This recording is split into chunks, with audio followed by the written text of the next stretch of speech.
But honestly, that was one of the very sad things for me, working with so many people on the spectrum, that they felt they had no place and they felt they had no connection. Yeah. So it seems like really when we can find connection for people who have autism, that's when they can start to blossom. This season of the SBA Roadshow is sponsored by Ready Capital.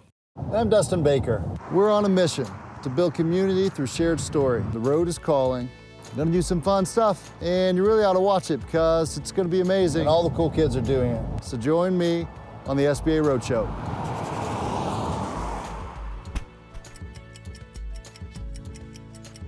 We are pulling up to the Autism Clinic of Utah, where we're going to spend some time with Julia Connelly.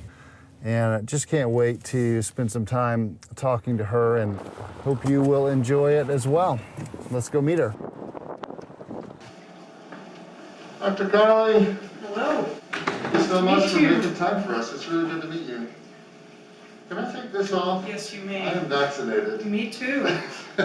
Hopefully more and My name more. is Julia Connelly, and I am a psychologist and a director of the Autism Clinic here in Salt Lake City. Well, walk us through this facility and let's kind of talk about everything that we do here. Okay, sounds good.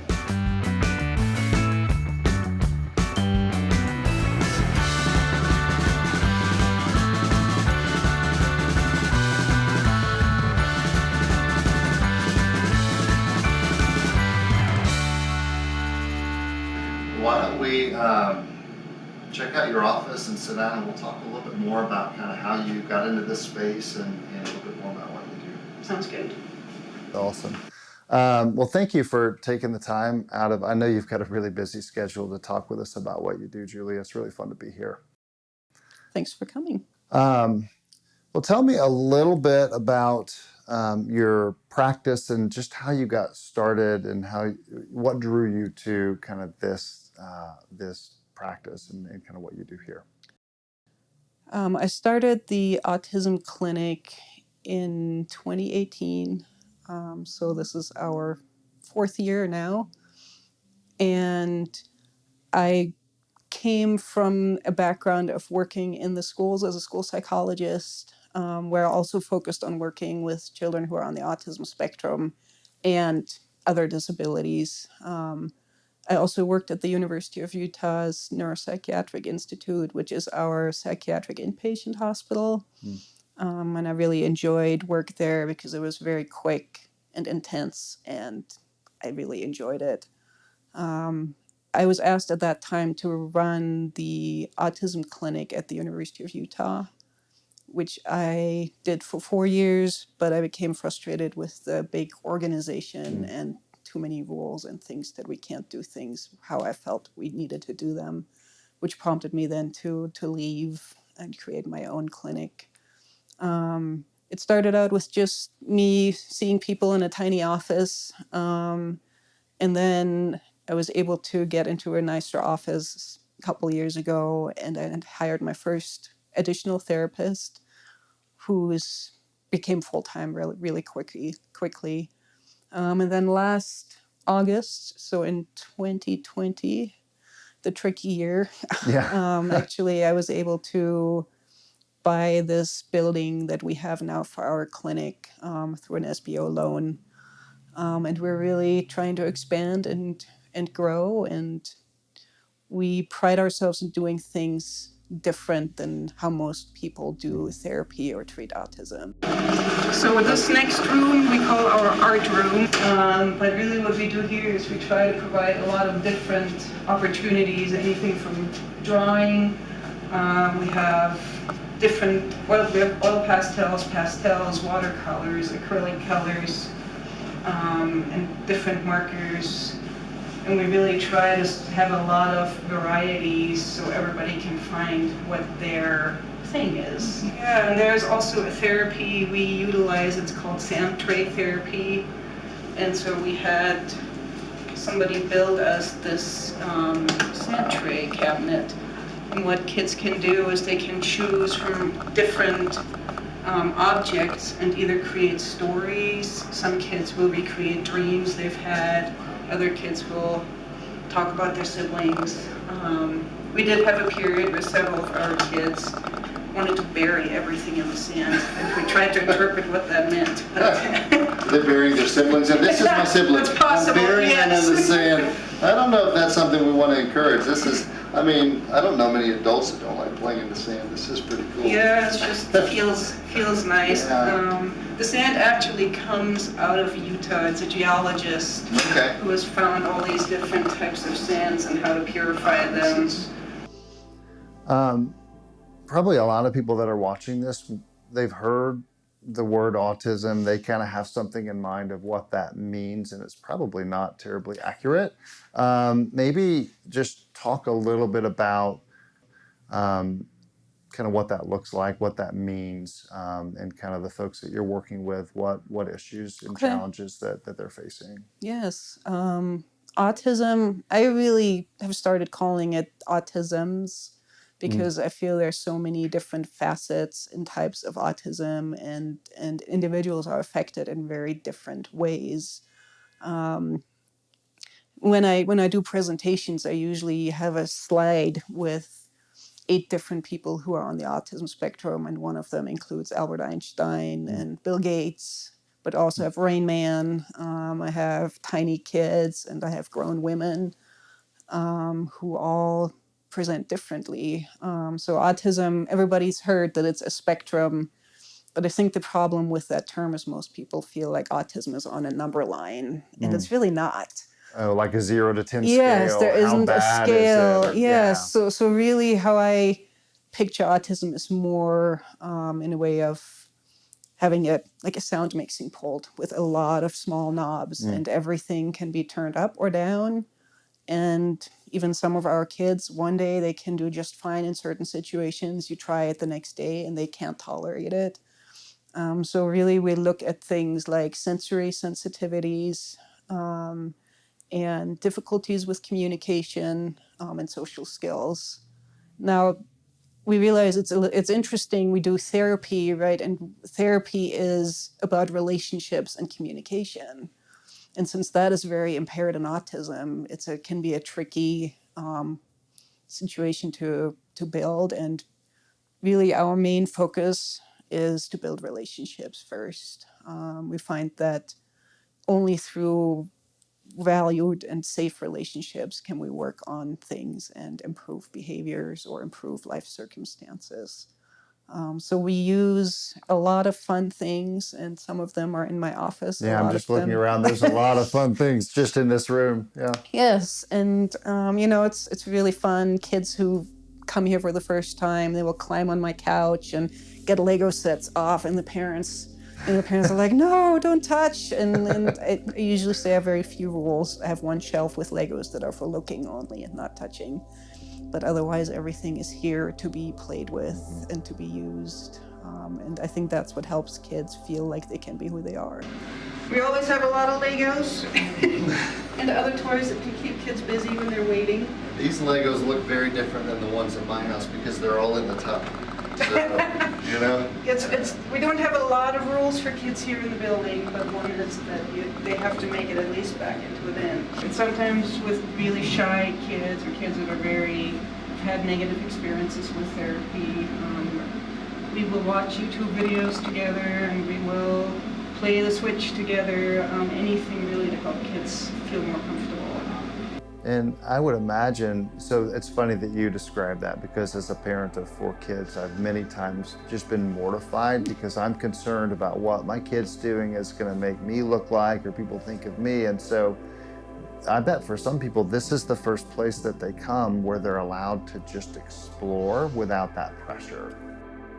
Yes, and that's really what I really love about my job, is I get to watch kids, what they're drawn to and what they want to explore, and I learn a lot about we used to call them special interests. So when you meet people who are on the autism spectrum, they usually have, as I call it, their thing. Yeah.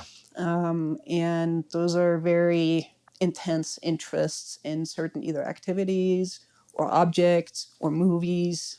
Some of we used to when we talked about autism, we had kids that would like to watch the washing machine spin, or they love to watch escalators or vacuums. We have kids who knew all the vacuum brands, and wherever you go, if they found a janitor, they would talk and say what vacuum they're using. And so this is really fun for me. I have a client who does celestial navigation, so this is sort of finding stars without any technology, and it's really, I love it.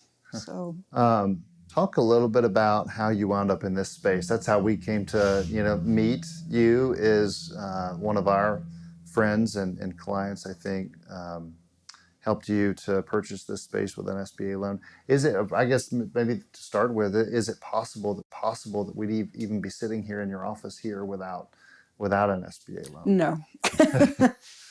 So really, the story is somewhat crazy because so I created the clinic, but initially it was just me, in a tiny basement office, and I didn't even dare dream that we could get here because I'm not a person that has a lot of means to just, or people I know or relatives that could say, here's money you can use for a down payment on your own building. Like, that wasn't a thing, right? It was just me with sort of seeing what we can do, and had a really active realtor, though, who had shown me this space in 2019, and I really loved the space, but I was just not in a place to make that step. And then last year, 2020 was crazy, but I felt it was time for us to see if we could do more. And I got in touch with her, and she actually also has a daughter who's on the spectrum, who I saw as a client for a while, in my tiny space. And then she said, you just gotta give it a shot. You just gotta try. And I said, well, if you say so. I'm worried somebody's gonna laugh at me when they look at my finances for the clinic, wanting to buy this very cool building. But she connected me with just the right finance person, who I think also has some autism in their family. So I do think that part of what we do has to do with that this was possible to come together. Because, really, I don't know, it seems like my down payment decreased continuously to what I needed, to the point that where I could actually make this happen. And then actually the SBA, which nobody told me this when I bought the building, but the SBA made 6 months of my payments, and I just paid escrow, and it took me 3 months to say, why are they only pulling the escrow? It doesn't make any sense. So that's been really amazing. It's really decreased some of the financial anxiety. What an amazing jumpstart, with the CARES Act. I think a lot of people were just like, wait a minute. And it's not even a deferment of payments. It was an actual principal and interest payment. Right. So yeah, that's fantastic. So, well, it seems like there's just a really strong thread of community through, the art on your walls, a lot of it has been created by people that you've worked with. Yes. The people who were really excited to help you find this space, have people that you've worked with, you've got, it just seems like a lot of people rooting for you guys and stepping in a way that maybe you wouldn't expect, but there's a community around this. Yeah, we're really... There's another piece of art by actually the same individual who did the line drawings, and this has moved with me for the last 7 years.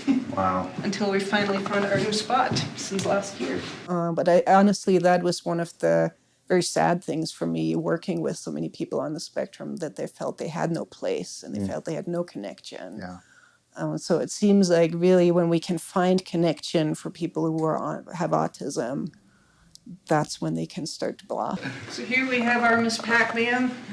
This is vintage. She's original, and she is here through a non-profit. It's called the Charitable Arcade. It's actually 2 individuals who are also on the spectrum who felt they needed, quote unquote, an excuse to collect video games, and their wives wouldn't get upset. That was my jam, that game, when I was growing up. That was my game, so that's a good one. Well, one other question that I kind of end most of these interviews by asking is there kind of one lesson that you will take away from all of the adversity and challenges of the last year that you'll take forward for good in what you do here? Well, I would say don't settle. You know, if you see a future, try to work towards it, and often things work out if you have, you know, I think if you have the talent and if you have people supporting you, it's definitely worth it to dream big sometimes, and it happens. Well, we're surrounded by the proof. So this has really been a lot of fun. It's been a delight. Thank you for spending the time with us. Thank you. It was enjoyable. Perfect. Just try not to swing too much. It's so hard. It is really hard. Oh my gosh. And it moves so smooth too. That's what we need to do, is we just need to have part of it where we're just doing this. Yeah. I have a lot of functional equipment in my room. Yeah. That's all. Subscribe to our newsletter at sbaroadshow.com/subscribe to see where we'll be next.